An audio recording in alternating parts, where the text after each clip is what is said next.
सभी को जय श्री कृष्णा। श्री गणेशाय नमः। आपका आपके अपने चैनल संस्कार कथा चित्रण में बहुत बहुत स्वागत है। आज हम कार्तिक मास महात्म का 25 और 26 अध्याय का वाचन करेंगे। बोलिए विष्णु भगवान की जय। सुना प्रश्न ऋषियों का और बोले सूत जी ज्ञानी। 25वें अध्याय में सुनो श्री हरि की सच्ची वाणी। तीर्थ व्रत और दान आदि के करने से समस्त पाप नष्ट हो जाते हैं, मगर प्रेत योनि में रहने वाले को इसका अधिकार नहीं है। तुम्हारे दुख को देखकर मैं अत्यंत दुखी हूँ और तुम्हारा दुख दूर किए बिना मुझे संतोष नहीं होता। तुम्हारे पाप बड़े भारी हैं, क्योंकि यह तीनों योनियाँ बहुत बड़े पाप करने वाले को ही प्राप्त होती है और प्रेत योनि तो थोड़े पुण्य से नष्ट भी नहीं हो सकती। लेकिन मैं तुम्हें इस योनि से अवश्य ही छुड़वाऊंगा। इसलिए मैंने जो कार्तिक का व्रत किया है उसका आधा पुण्य तुम्हें देता हूँ, क्योंकि यज्ञ दान तीर्थ सबके सब निश्चय ही कार्तिक व्रत के पुण्य के समान नहीं है। देवर्षि नारद बोले, हे राजन, इतना कहकर धर्मदत्त ने उसको ओम नमो भगवते वासुदेवाय यह द्वादशाक्षर मंत्र सुनाया और तुलसी दल उसके ऊपर छिड़का। बस फिर क्या था, क्षण भर में वह प्रेत योनि से छूट प्रज्वलित शिखा के समान दिव्य रूप धारण कर लक्ष्मी के समान सुंदर हो गई। जब वह धर्मदत्त को दंडवत करके प्रसन्नता से गदगद होकर बोली, हे ब्राह्मण, आपके आशीर्वाद से मैं इस घोर नरक से छूट गई हूँ। मुझ पाप सागर में डूबती हुई के लिए आप नौका के समान है। नारद जी ने कहा, हे राजन, अभी कलह इसी प्रकार कह ही रही थी कि वहाँ विष्णुगण एक दे दीप्यमान विमान लेकर आए। विमान के द्वार पर अप्सराएं और गण बैठे हुए थे। धर्मदत्त ने उनको देखकर प्रणाम किया। पुण्यशील और सुशील नामक भगवान विष्णु के गणों ने धर्मदत्त को अपने हाथों को ऊपर उठा उनका अभिनंदन करके कहा, हे द्विजश्रेष्ठ, आप धन्य हैं जो सदा भगवान विष्णु के व्रत कथा और सेवा में लगे रहते हैं। आपने जो अपने बाल्यकाल में पवित्र और शुभ कार्तिक व्रत किया था, उसके आधे फल से आपने कलह के पूर्व जन्म के एकत्रित पाप नष्ट कर दिए हैं। यही नहीं, आपकी कृपा से उसके सैकड़ों जन्म के पाप भी नष्ट हो गए। आपके जागरण आदि करने से पुण्य प्रभाव से आकाश मंडल से यह विमान आया है। हे ब्राह्मण, अब हम उसे भली भांति के भोगों से युक्त वैकुंठ में ले जा रहे हैं। आपके दान पुण्य के प्रभाव से यह भगवान विष्णु के पास रहे। आप भी इस जन्म के बाद अपनी दोनों स्त्रियों सहित वैकुंठ में विष्णु जी के पास ही रहोगे और मुक्ति प्राप्त करोगे। हे दया सागर, वह मनुष्य धन्य है और जन्म उन्हीं का फलीभूत है जिन्होंने तुम्हारी तरह विष्णु जी की भक्ति की है, क्योंकि भगवान विष्णु अपने भक्तों को भला क्या नहीं देते। जिन्होंने प्राचीन काल में उत्तानपाद के पुत्र को ध्रुव पर पहुंचाया, जिसके सुमिरन मात्र से प्राणियों की मुक्ति हो जाती है।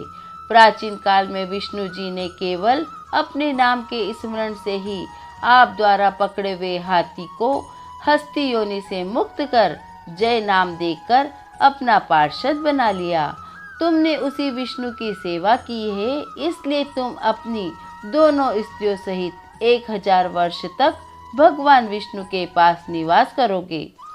जब तुम्हारा पुण्य क्षीण हो जाएगा, तब तुम सूर्यवंश में अपनी दोनों रानियों के साथ राजा दशरथ के नाम से प्रसिद्ध होगे तथा यह कलह तुम्हारे आधे पुण्य की भागीदार होने के नाते तुम्हारी तीसरी भार्या होगी। वह भगवान विष्णु पुत्र के रूप में तुम्हारे पास रहेंगे और देवताओं का कार्य करेंगे। विष्णु जी को प्रसन्न करने वाले तुम्हारे कार्तिक व्रत से अधिक महत्वपूर्ण यहाँ दान तीर्थन आदि और कोई भी नहीं है। हे दया सागर, तुम धन्य हो, क्योंकि तुमने जगत गुरु भगवान विष्णु को प्रसन्न करने के लिए कार्तिक मास का व्रत किया है। जिसके आधे पुण्य के फल के भागीदार कलहा है। इस समय हम इसे अपने साथ विष्णु लोक में ले जा रहे हैं। बोलिए विष्णु भगवान की जय। 26वां अध्याय प्रारंभ।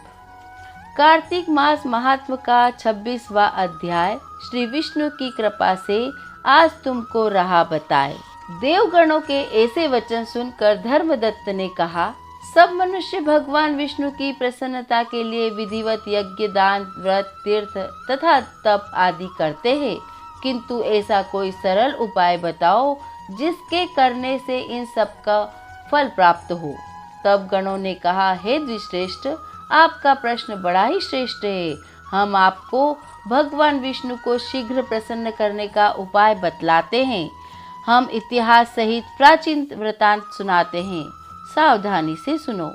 प्राचीन काल में कांचीपुरी में चोल नामक चक्रवर्ती राजा राज्य करता था। उसी के नाम से उसके देश का नाम भी चोल देश ही प्रसिद्ध था। राजा चोल के राज्य में कोई भी प्राणी दरिद्री, दुखी, पापी व रोगी न था। यह सब राजा के यज्ञ करने का प्रभाव था। ताम्रपर्णी नदी के दोनों किनारों पर स्वर्ण के यज्ञ स्तंभ सुशोभित थे। हे द्विजवर, एक दिन राजा भगवान विष्णु के पास गया। भगवान उस समय शेष शैया पर योग निद्रावश सो रहे थे। राजा ने उनकी मणियों, मोतियों और स्वर्ण के दिव्य फलों फूलों द्वारा पूजा की। वह साष्टांग प्रणाम करके भगवान के चरणों के पास ही बैठ गया। थोड़ी देर के बाद राजा ने अपनी नगरी कांचीपुरी के ब्राह्मण विष्णुदास को वहां आते हुए देखा। विष्णुदास भगवान की पूजा के लिए तुलसी दल और जल लिए था। विष्णुदास ने वहां आकर भगवान को विष्णु सूक्त मंत्रों द्वारा स्नान करवाकर मंजरी तथा तुलसी दलों से उनका विधि पूर्वक पूजन किया। विष्णुदास के चढ़ाए हुए तुलसी दलों से राजा के चढ़ाए हुए मणि, मोती व स्वर्ण के फूल ढक गए। राजा यह देखकर क्रोध में भरकर बोला, ढोंगी मूर्ख, तूने मेरी चढ़ाई हुई मणियों, मोतियों और सोने के फूलों को तुलसी दल व अपने सारे फूलों से ढक दिया है। तू भला भक्ति करना क्या जाने, क्योंकि तूने मेरे किए विचित्र श्रृंगार को बिगाड़ दिया है। राजा की बात सुनकर विष्णुदास को भी क्रोध आया। वह राजा के गौरव को तुच्छ समझकर कहने लगा, हे राजन, तुम भक्ति करना नहीं जानते, तुमको अपने धन का घमंड है।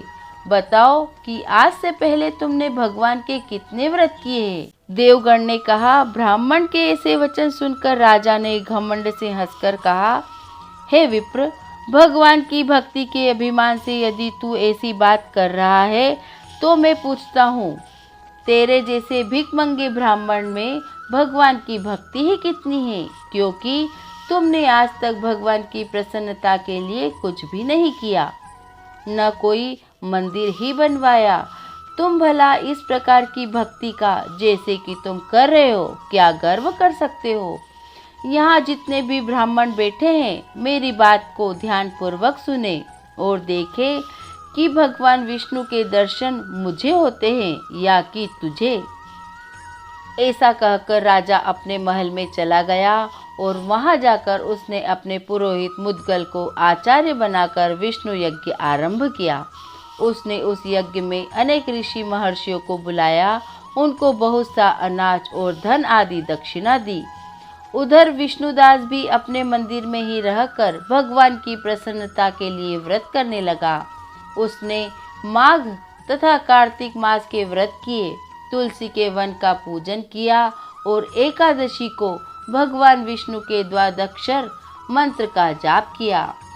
वह भगवान को प्रसन्न करने के लिए गीत गाता रहा, वह नृत्य करता रहा, नित्य प्रति व्रत करता था, भूमि पर सोता, हर समय भगवान को प्रसन्न करने के लिए एकादशी के व्रत भी किए और उन व्रतों के नियमों का भी पालन किया तथा उद्यापन भी किया। और इस प्रकार राजा चोल और विष्णुदास द्वारा आराधना करते हुए बहुत दिन बीत गए। बोलिए विष्णु भगवान की जय। आपको कार्तिक मास महात्म का 25वां और 26वां अध्याय का वाचन कैसा लगा हमें कमेंट कर अवश्य बताएं। धन्यवाद। जय श्री कृष्णा।